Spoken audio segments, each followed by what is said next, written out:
communicate that during the sport activities, we have the match between the mathematics from Spain and from Poland, and the final result was 2-2, the draw. But in penalties, the Polish team was something better, 3-1. The captains was Jago Antolin and Kamil Niedziałomski, and in the common opinion of the spectators, the best player was Ojana Garajalde, woman, i Tadeusz Krasiński in the Polish team, and we have some climbing, some swimming, and now let me inform that during the coffee break, this is the last chance to inscribe for excursion in the office. Okay, thank you. And now Monserrat Alsina will be the chairwoman of this session. Thank you, Matthew. And really, the concert was really very nice for everybody who was there. Thank you. So it's a pleasure for me to introduce Joan Bosa, who's going to be the speaker of this main session today. He's a Catalan mathematician working in classification of C-star algebras. He got the bachelor degree at the UAB, where also getting the extraordinary prize, and also was awarded with the prize Gala of our society. And then he got the PhD also in the UAB, and also with the supervision of Dr. Pereira, and was a postdoc at the universities of Glasgow, Wollongong, and the Central Recerca Matemàtica. And enjoyed also Beatriu de Pinós Fellowship, founded by the Catalan Research Agency and the European Union, and now is a lecturer at the Universitat of Saragossa. So go ahead, and it's a pleasure. Thank you. Okay, thank you. Thank you for the kind of Okay, sorry. I hope that you can listen. So first of all, I want to thank the organizers and the society to allow me to speak here and present my results. So let's go to speak. What I'm going to speak today, and if you have read the title, is classification of sister algebras, some history and final results that we have recently gotten. And no, okay. Not close enough. Not close enough. Good. Okay.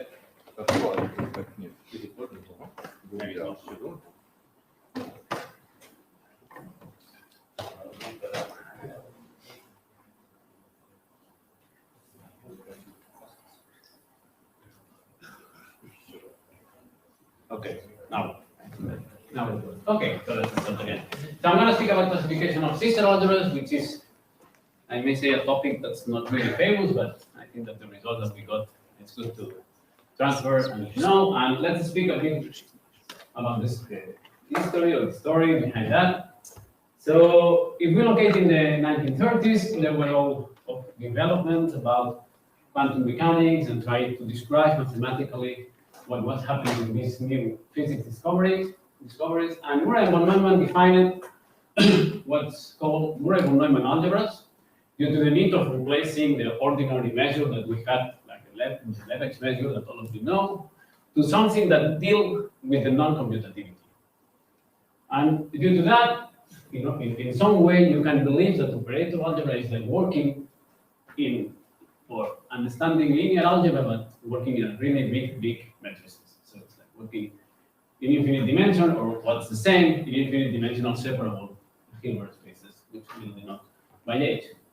And then once you consider the collections of the bounded operators on the infinite dimensional separable Hilbert spaces, usually there are a couple of topologies which you can associate. And then if you consider the weak operator topology, what you get is the object that right now we call von Neumann algebras. And if on the other side you close it by the norm topology, what you get is the object that's known as sister algebras. And you have to think about that von Neumann algebras and sister algebras provide some sort of non-commutative analogues. of measure space and topological space, respectively. So it's a way of, while we perfectly know how to work on topological spaces, and they provide commutative functions, which is a commutative space. And then let's go to speak about the non-commutativity in this case. So the second slide goes a bit inside on the definition of sister algebras, even though you don't need to remember all the details that I explained here in the definition, just to give you a flavor of what a sister algebra. Sister algebra is a complex Banach algebra in which you have a submultiplicative norm and you have an involution, so any element can be associated at A star. And further, and this is a very important property, we have what we call the C star norm. So the norm of A star is equal to the norm of the element squared. Then, as usual, we say that a sister algebra is unital if it has an element that works as a multiplicative identity. And the standard maps that connect sister algebras are those which preserve the commutation and plus the involution. Then, for instance, if while looking at the definition, some of you say, oh, give me some examples about what's a sister algebras. The most fun example that I found is this one, is the C star, which is when you explain to some kid what the sister algebra is, you just put this painting and it's a C star. That's easy to remember. And entering a bit more on detail, well, it's good that maybe you don't need to remember all the definition, but it's good that you remember this picture, which will be appearing along the talk different times in order to be sure that you're still listening to me or certain things. Okay. So let's go to give some examples, or at least the most traditional examples of what's a sister algebra. So the first natural example is just the complex numbers. So you consider the complex numbers and where the involution is given by complex conjugation, and the norm is just the norm that you have in the complex numbers that satisfies all the conditions of being a sister algebra.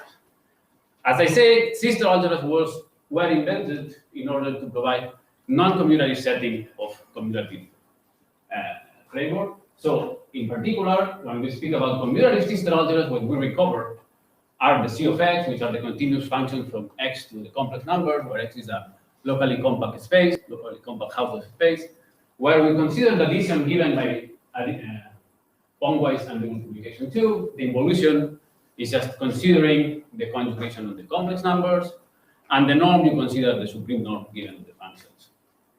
A bit more tricky, and this is like the first example which is not commutative. If you go to the standard n by n matrices, this is also sister algebra.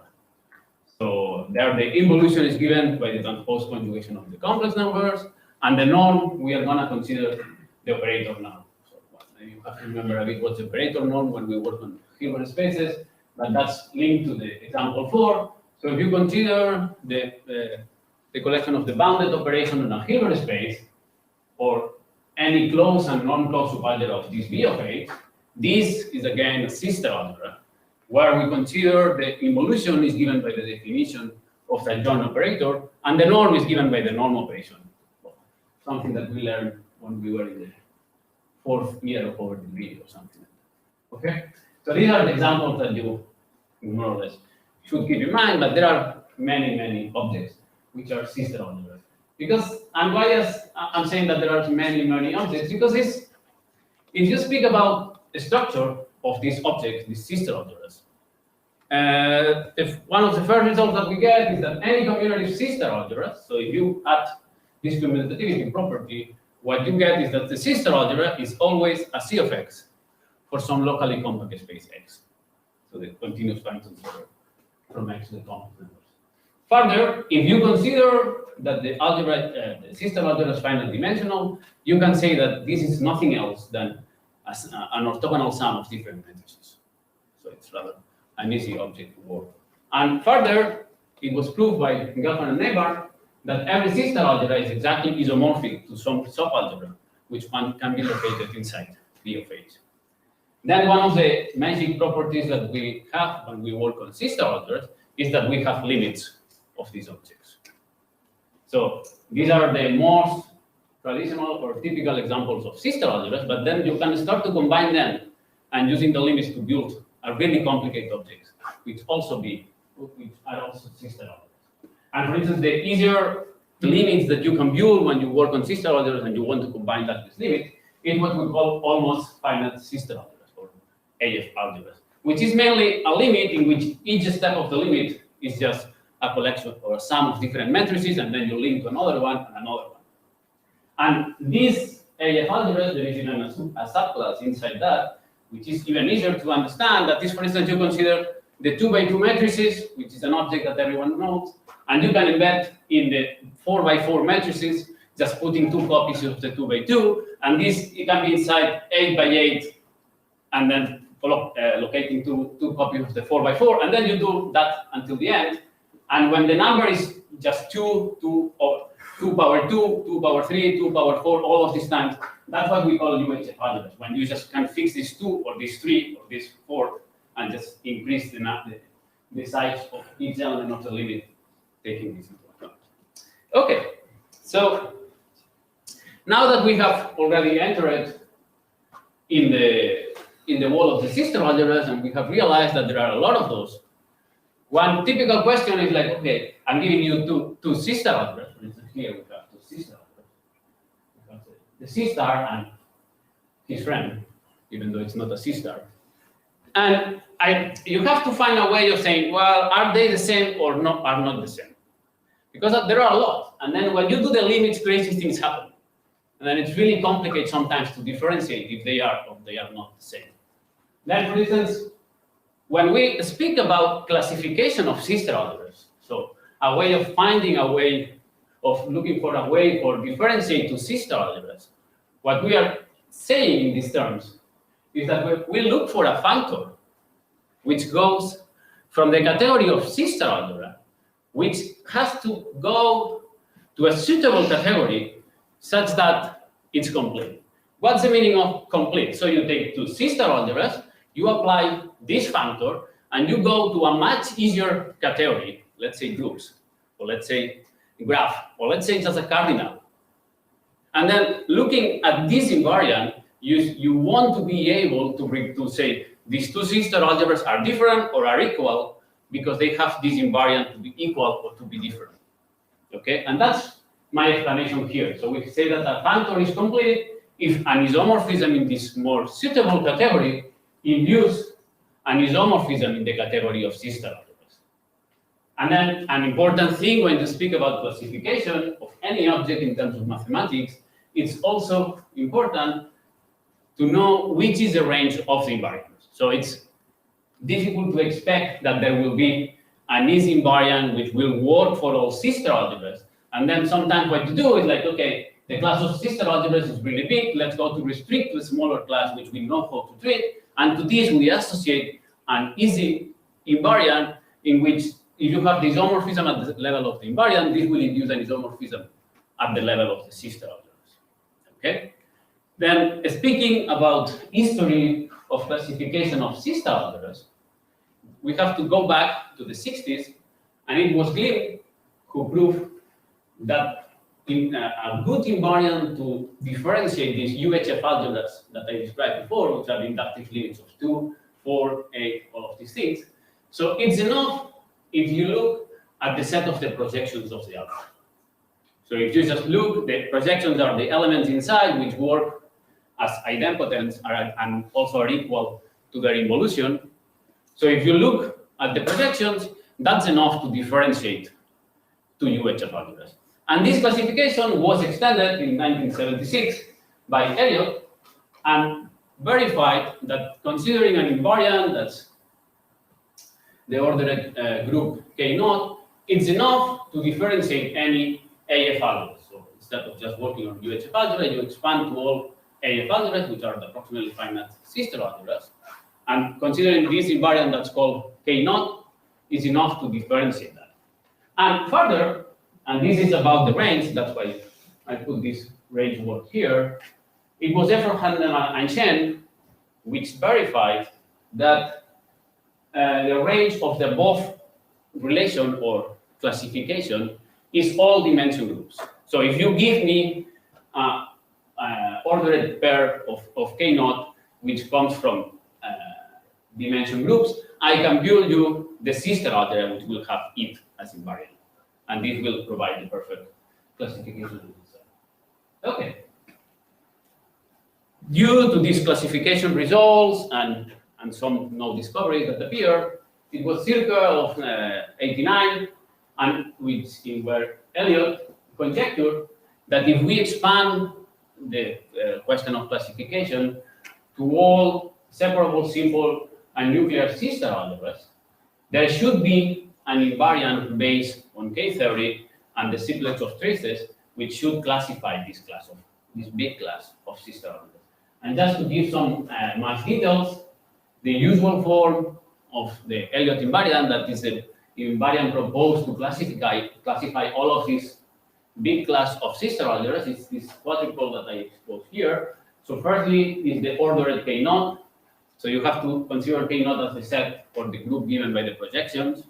Then there is the K1, which is the set built up from the unitaries. Then there is the traces or the states. And finally, there is a pairing which connects the K0 and the collection of traces. So that's the invariant that Elliott proposed in order to be able to classify all of these separable simple and nuclear sister algebras, which, well, it's complicated to describe, but it's really a huge class of algebras. So it's not just the complex and the matrices and all of these things. Then, if we speak about fruitful results or good examples of why this conjecture has been providing some works to a big community of mathematics for the last 40 years, is, for instance, some achievements that we have on this program, that is what we call the Elliott programs. So speaking on the sister algebras, which has traces, or roughly speaking, the semi-finite sister algebras, it was in 97, and Elliott classified the inductive limits of some T algebras, which are like finite dimensional algebras, but you consider there are some continuous functions over the circle in each step. And then further in 2002 and 2007, there was a classification of some simple unital AH algebras, which are approximately homogeneous algebras with low dimensional as well. It's a bit detailed, but they were big results that appeared in 2002 and 2007 about the classification of sister algebras. And then, if you go to the case that the non-stably finite case, and in particular you go to what's called the Kirchberg algebras, Kirchberg and Phillips proved near to 2000 that all the Kirchberg algebras were classified by the pair of K0 and K1. And again, speaking about the question of the range, they further prove that this invariant exhausts all pair of abelian groups. So if you give me any pair of two abelian groups, I can build you a Kirchberg algebra which will satisfy that, which will have that as an invariant.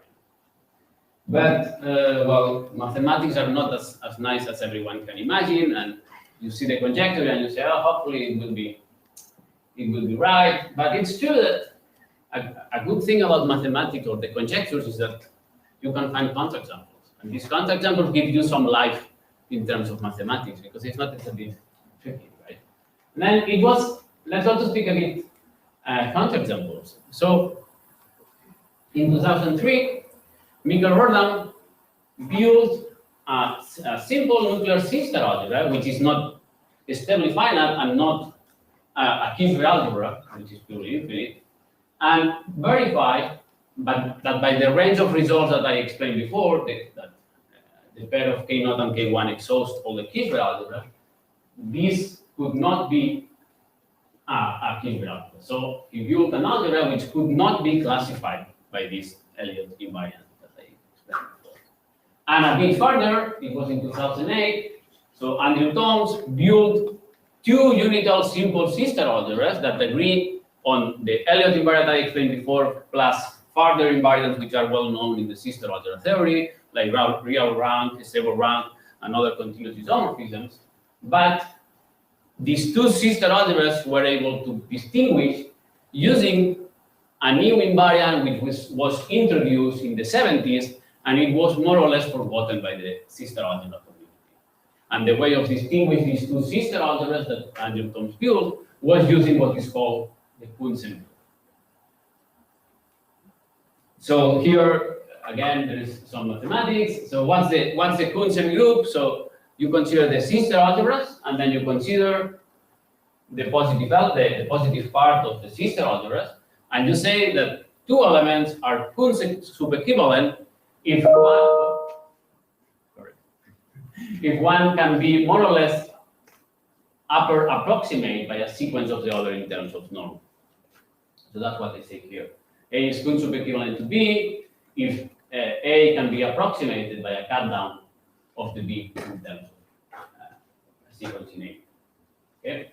And then this relation can be easily extended to all the matrices. So you consider this relation in M infinity of the positive part of the algebra, and you build this invariant, which is called the Bunsen group. So this invariant resembles what happens in the K-naught group, or a bit older, the Murray-von-Neumann semigroup, which do more or less the same in terms of the projection instead of the positive element. And provides you much more information because you can have sister algebras which don't have projections but still have a lot of positive elements. So it's an invariant which is a bit more fine than Murray-von-Neumann semigroup. Okay. Then, once you are in this situation that you have a nice conjectures which appear in 99, and there are some amazing results which prove that this conjecture might be true in many cases. So a lot of people were expecting that that conjecture was going to hold for always, like for all sister algebras, but the counterexamples provide you or move you to the correct framework. Then the natural question that you have in this situation is, okay, let's go to forget about the classification of sister algebras and we don't care anymore. Or the natural question is, okay, let's go to see how can we cut the class of sister algebras in order to say that the conjecture still holds. So if we consider all the separable, simple, and unital sister algebras, the conjecture fails. Okay, that's a problem that we have. But what happens if we cut a bit this class and try to still prove some conjecture results for this sister algebra? And then if you try to cut a bit the class of sister algebras that can be classified by this Elliott conjecture, this is a problem that has been open for, as I say, for the last 30 years or 35. And this was solved recently in 2015 or 16 by two amazing papers. One is from Elliott, Gong, Lin, and New, and the other is from Tikvisis, White, and Winter, in which they prove that two unital, separable, simple, and nuclear sister algebras satisfying this UCT property, which is a technical property which I'm not going to add, but it's really natural. Infinite dimensional sister algebras A and B are isomorphic if and only if their Elliott invariants are isomorphic, assuming the property of this finite nuclear dimension. So here, the extra property that you have to ask in the conjecture that Elliott made in 89 was exactly this finite dimension property. Okay, and this is a really good result. This is the second paper was published in Annals, which is a great achievement. And let's go to speak about this. What's the meaning of this finite nuclear dimension? So finite nuclear dimension is a notion of dimension which expands the coloring dimension that you have on topological spaces. So when you consider in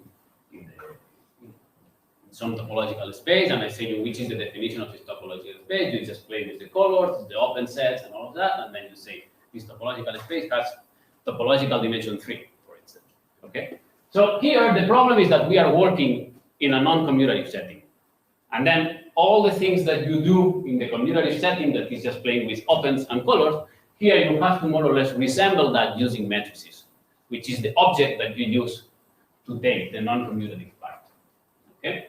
And further, and that's something that is going to appear a little bit more detail in the next slide, The good part about assuming this extra property that is finite dimension on the sister algebras is that this property has been part of a really nice and strong conjecture in terms of the structure of the sister algebras.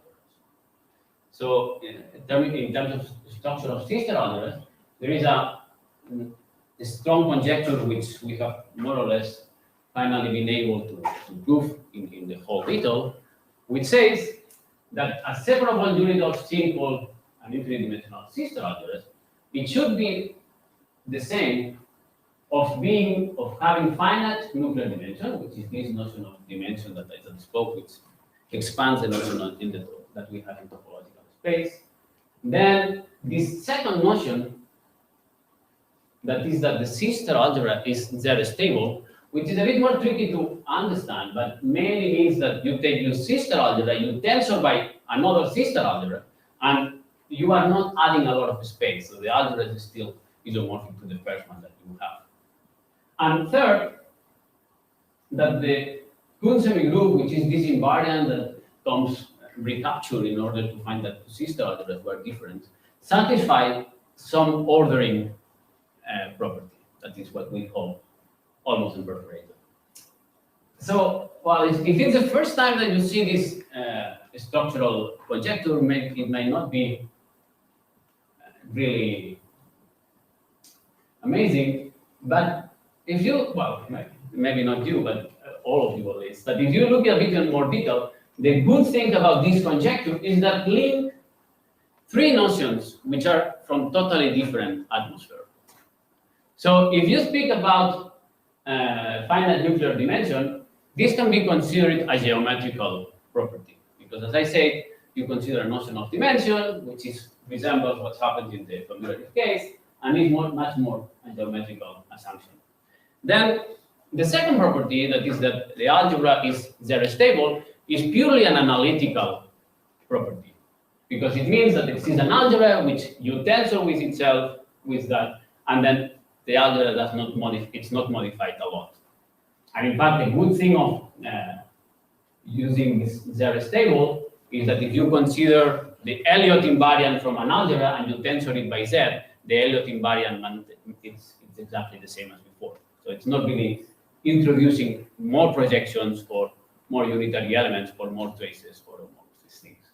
And finally, the third condition that we have here, that is that the order in the Kuhn semigroup is determined by its traces, or effectively by the property of almost imperforated. So what this conjecture is saying is that there are three different properties from different realms, geometry, analysis, and algebra, which these three should be equivalent, and this should help us to classify the sister algebra. Okay.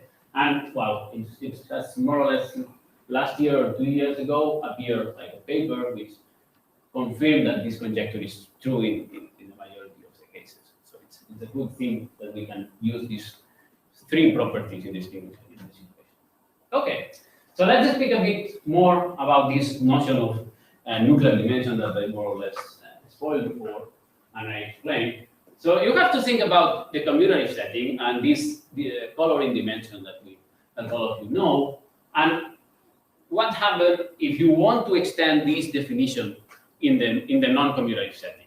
Then any open set will be more or less translate or move to be a matrix, which is the natural non-commutative object that you use instead of the open, to say that.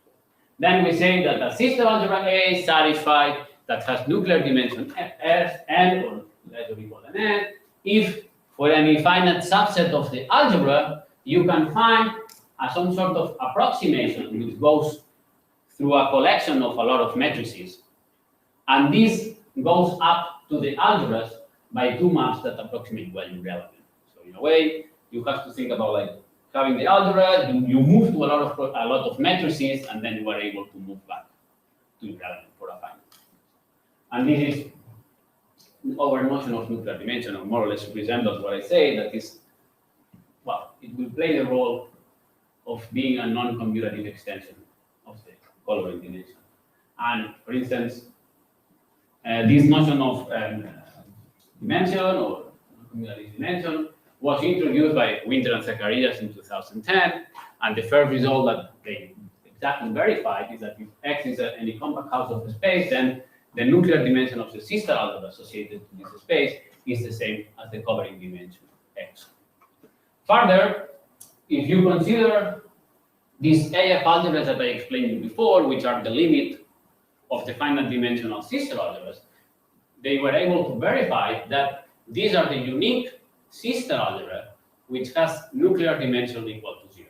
So they were able to prove that there is a separable sister algebra which is an AF algebra if and only if the nuclear dimension of these algebras is exactly 0. Further, if we speak a bit the cross product, which is the dynamical object that we can easily associate to sister algebras, they were able to prove that the nuclear dimension of the sister algebra associated to the cross product where Z is acting on C of X, then you can bound the nuclear dimension of the sister algebras by 2 times of the covering dimension of X squared plus 6 times the dimension of X plus 4, it's just a number. And it was finally in 2018 or 19, one of these years, I don't remember in detail when it has been published. They show Castillejos, Ebbington, Tiquissis, White, and Winter that the nuclear dimension of any simple and separable sister algebras is always 0, 1, or infinite. So this is a notion which can just take these 3 values if you consider in this simple and separable sister algebras. And then these examples that I provided you before, the counterexample of the conjectures, looking at this fourth result, what says is that this algebra built by Bourdon and Thoms exactly has dimension infinite. So what I mean by these examples is that if you have a sister algebra, which is the one that you have on the left, if you have a really small sister algebras, which is the first one, that will be an AF. So it will just be the limit of the matrices. Then, if you have a bit bigger sister algebra, which is the second one, it means that the sister algebra has nuclear dimension 1, and then on those you can classify these sister algebras using the L variable.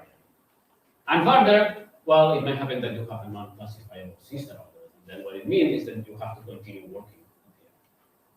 Okay? So, well, we more or less finish or conclude the classification program of sister algebras, assuming this extra assumption of nuclear dimension of sister algebras. And then once you have this amazing result, there are different lines of research that one can say, well, it was a dramatic moment when you were going to the classification conferences and everyone would say, we have finished the topic. What are we going to do? And there were some people crying there on the corners. Well, you know, this sort of situations that happens when you do mathematics, right? You even think about like, I'm going to leave mathematics because I finished my problem. No. Okay. So then there are some lines in which you can still continue when you finish a classification result, which is as amazing as this one, right? Then the natural 3 lines, well, let's say that natural or not natural, but at least the ones that are natural for me. The natural 3 lines of new research that arise from these classification results are, well, from now we've been working on just the object, the sister algebras. Why don't we expand this theory and instead of working on the objects, we try to classify the maps that link the objects instead of just the maps. Let's go to try to classify the maps, so expand the theory of the maps. The other line of possible research would be, okay, here there is a strong condition, which is the simple one, which means that you don't have ideals there. And you can say, which part of our classification results works or not work when we get rid of this simplicity? That could be another. And the other, which is this sort of crazy thing, right? well, I don't know, I suppose that happened to the majority of you. You apply for a job or you apply for a grant and people is asking you, what do you do, what is it for? And I say, I don't know. And then in my head, if you are a mathematician that works on sister algebras, you start to think and say, okay, a good application of your theory might be use it in dynamics. Even though maybe it's not a real application, so I explain that to my couple and she is not really understanding what I mean. But for me, it's still an application because I'm linking to different branches of mathematics, okay? That's what for us is between applications. So, and this is mainly what I'm currently doing. Well, I think that all mathematicians have this sort of math journey, speaking on this sort of three lines.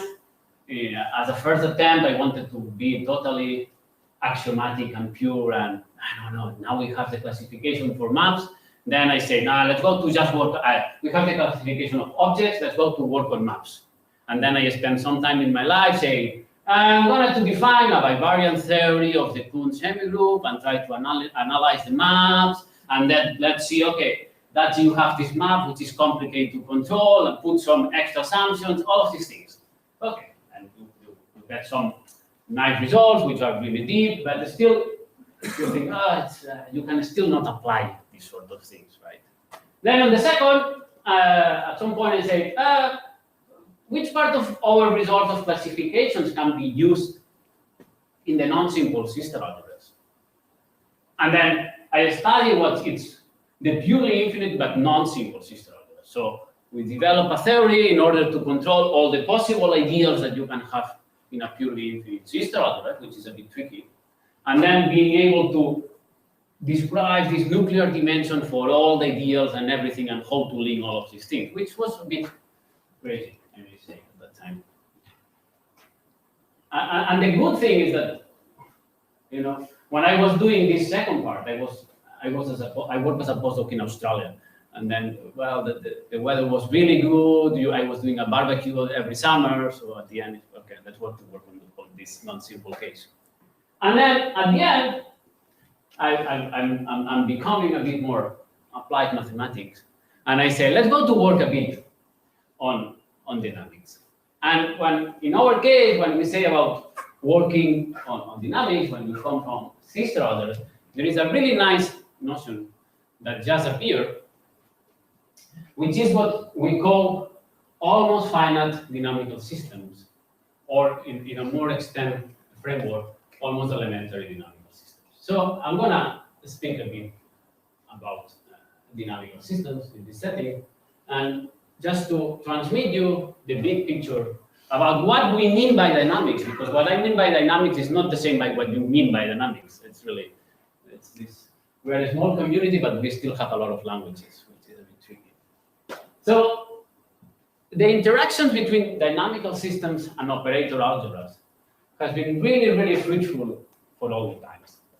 So mainly, you take a dynamical system in our definition, and these provide you examples of sister algebras, which is this first line, arrow that I put here. And then what we expect is that the invariants that we have for sister algebras, how we transfer this information to dynamical systems. So for instance, that's something that I'm not working on, but just to introduce a bit the topic. So for instance, if you have an action which is probability measure invariant, what is called a measure theoretical dynamical system, this naturally induce von Neumann algebras. And this is a word that I'm not really inside that, but it has been really, really fruitful in the 60s, 70s, 80s, and I think that even until now. There was this Fields Medal Cones and Bon Jones working on this sort of things. And then if you work on the setting that I more or less try to enter inside this the sister algebras. So what we are going to do is you consider an action of X to some compact metric space X, a G which acts on a compact metric space X. And this is a topological dynamical system.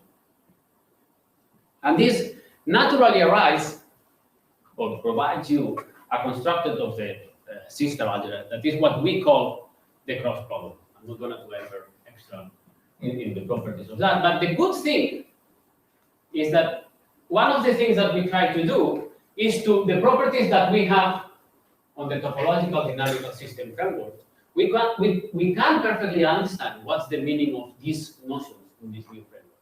So if you have a topological dynamical system which is minimal and topologically free, this induces that your sister algebra will be simple. Right? Then if you take the group to be amenable, then the algebra will easily be nuclear. And you can more or less go back. So you can speak about freeness, minimality, and amenability on the topological dynamical system, and understand more or less, and is linked to what happens on the sister algebras. So that's what I mean by working on dynamical system, which, looking at your face, I may understand that it's not the same notion for you of dynamical systems, but still there is an action there, right? And it's playing a role. And then continue working on that. So the first part is just exactly what appeared in the last slide. One of the main results when you try to work on this theory of connecting these two worlds was appearing on work by Giordano, Putman, and Scout. So what they did is they studied strongly the Elliott classification of approximately finite sister algebras, which, as I said at the beginning, that they were classified by the K-naught group, so the collections of projection. And further, I said that the range of these invariants were exactly the dimension groups. So you take the dimension groups, and these are associated to an AF algebras. And then they use this sort of dimension group. They associate the action that comes from considering Z acting on the Cantor set. Right? And they were able to transfer the classification results of AF algebras to the language of the Cantor Z systems. So looking at what happens on the sister algebra settings, they were able to describe the orbits that happens in the dynamical systems, which is just Z acting on the Cantor set. And then say, well, if we have this object in the K-naught, that means that we have this sort of orbit there. And if we have this object, this orbit that collapses there, that really means that we have this projection there. And then that was mainly done by associating, well, I don't know if all of you know about that, but mainly when you have a dimension group, it's so natural that you see these dimension groups as a Bratelli diagram. And then you can build there an action that mainly moves the action from one level to another and goes up. And this is the action that you can associate to Z and the Cantor set. And then you can really transfer the information from what happens in the AF classification result from Elliott to the Cantor Z systems. Okay? And that's what happens if we think about in terms of the nuclear dimension that I defined before. That's exactly what happened, if you remember, when nuclear dimension was 0. So nuclear dimension was 0 implies that the algebra was an AF. So in a way, this sort of nice result which connect the classification of AF and the Cantor Z systems is just looking at the zero-dimensional case of the nuclear dimension. Okay. Then the natural thing, well, now that we have the classification for any finite nuclear dimension, which at the end will be just 1, because I say that can be just 0 or 1, it's natural that we say, okay, why don't we try to translate the regularity properties that we have on sister algebras to the setting of some dynamical systems. Okay, we have to change the Cantor, we have to change the Z, but still can be those sort of things. And then, well, our friend says, well, that's mainly, it's really complicated, because if you think about what I said before, I mean, what is the structural results of associated to sister algebras, and this is the Thomson-Winter conjecture that I transmitted you before. So we have these three notions, which was the finite nuclear dimension, A being Z stable, and that we have that the Kuhn group was almost unperforated. That's the same as saying that A has a strict comparison. We have this strong three conditions that can be associated to sister algebras, and we don't even know how to translate these structural properties of sister algebras to the setting of the dynamical systems. Okay? And then that's exactly what we are doing right now. So we are trying to develop a dynamical version of the Thomson-Winter conjecture. So let's go to forget about sister algebras, just consider the dynamical systems, and then let's try to understand these three notions. Being finite in the terms of nuclear dimension, being Z stable, and satisfying this strict comparison. And then there is a natural, or I don't know if it's natural or not, but there is an attempt of proving that, and then being a sister algebra being Z stable, that it was this analytical property, we have verified that it's the same as a dynamical system being almost finite. And having finite nuclear dimension is the same as having some, now I will enter inside of that in the next slide, is having this fine tower dimension.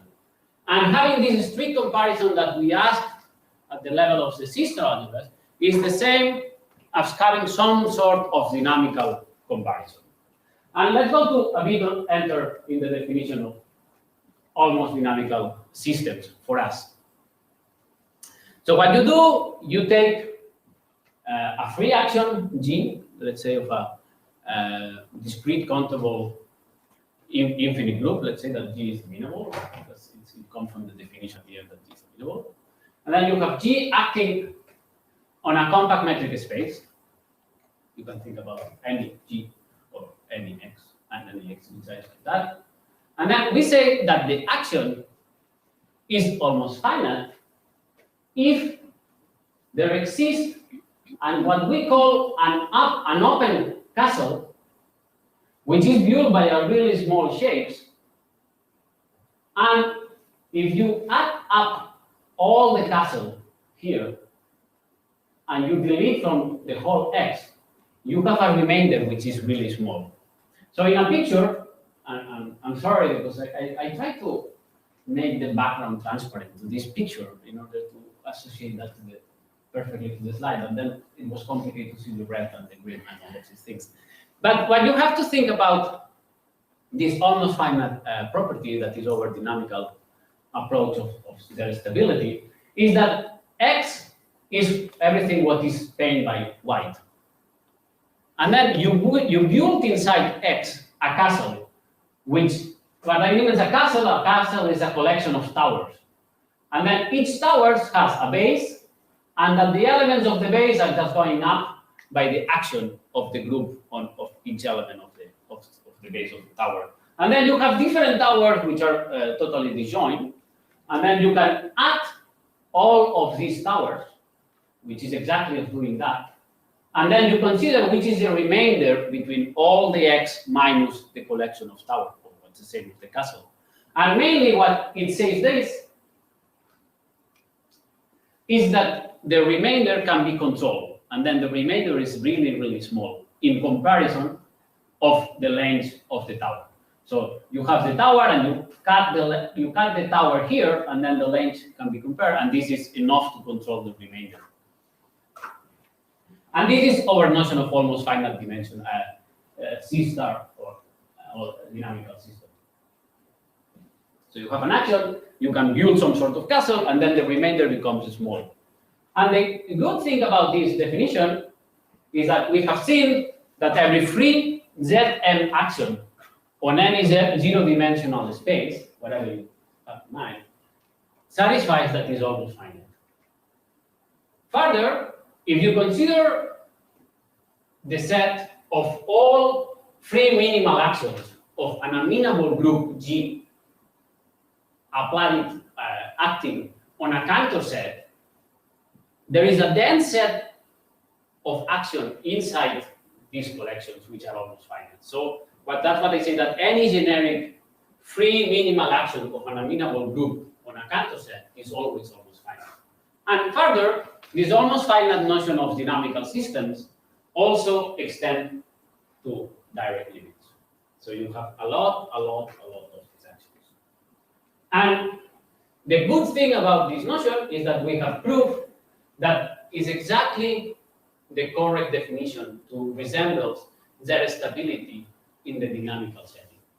So if you have G being one of our groups, let's say amenable, discrete, and uncountable and infinite, then you have G acting on X, and this is a free minimal action which is almost finite. If you consider its associated sister algebras, it becomes Z stable. So you can apply all the classification results that we have on sister algebras.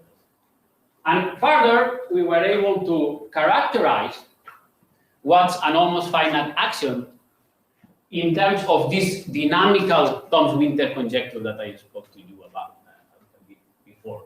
So we have been able that if you have one of our actions that is almost finite, this is equivalent of saying that the action is almost finite as saying that it satisfies some sort of dynamical comparison, which means that you can take the element and then you just take care of the preserving measure states, and then the order of your invariant is given by the states. Right? When the state says, then you have this dynamical comparison. So you can relate the order that you have in our invariant, but what happens in the invariant measures of the space and the action. And well, here I put the definition of what the minimal dynamical comparison, which is the invariant states. And well, I've been all told, speaking or going from one side to another one, saying that, well, mainly we work on commutative case, but what we care really is about the non-commutative case. And what I said until now is just actions on C of X, which is the commutative sister algebras. What I've done that is mainly because I wanted to convince you that we do some dynamical systems. But what we have recently done is extend all of these almost finite definition that we can apply to dynamical systems of Z acting on X. We have done that even in the non-commutative setting. So what happens if instead of considering Z acting on X, let's go to say that Z acts on any commutative, non-commutative sister algebra. Z acts on A, or any G acts on a sister algebra A, which is unital. And then we have built this new notion, which is almost elementary, in which going to the non-commutative setting, you get a really strong result considering Z stability, the street comparison. We have even defined what's called the dynamical Bunsen group and satisfies all of these properties, always with the aim of transferring the results that we have from the classification of sister algebras to the setting of the dynamical systems. And well, that will be the story for another day. So thank you for that.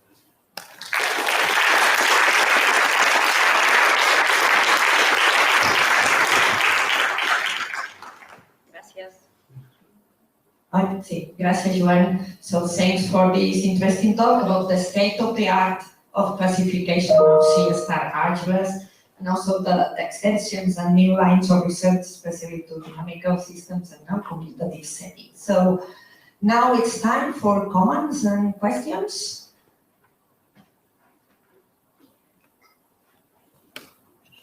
Who's going to be the first one? Yeah.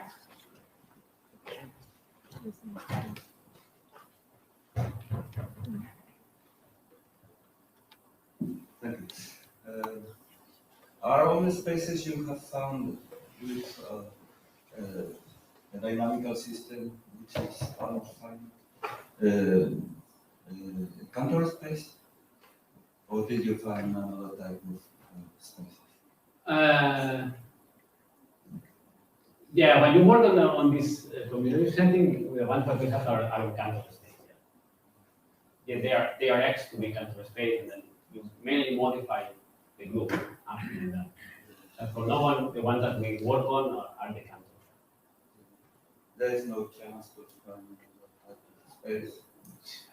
Yeah, I suppose there are some chances, but well, it increase a lot the difficulty of the actions and everything. Well, we prefer to move to the non-commutative setting, and then at the end, the result that we will get there it will be more general, just increasing the dimension of the coverage dimension of the spaces. And from now on, we are the results that are written to say that they are getting on the campus. More questions, comments?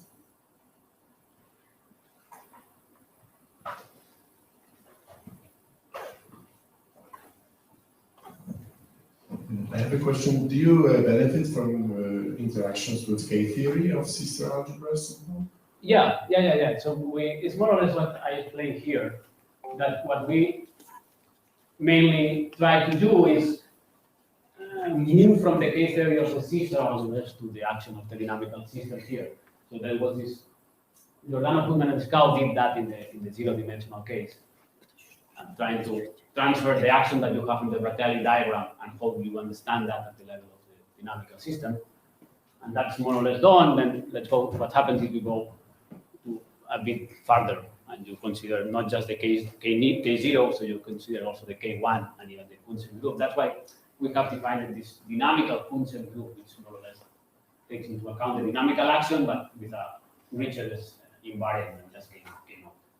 The bound conjectures, they somehow. Yeah, it's a bit tricky about points because, well, at least from the version that I know, there is the KK also playing a role there, and it becomes a bit more tricky. Yeah, it's true that there are some things, and there are also all of these notions I present here from the C of X, but there are also the notions on blue board and all of these things which may be a bit more connected to non-cons. There are some people working on that, but it's not exactly what they do. Thank you very much. Any more question? Come on. I think we are still on time before the coffee. So I'm gonna give the microphone to the organizers who have some announcement to be done. And thank Joan for the talk again. So thank you.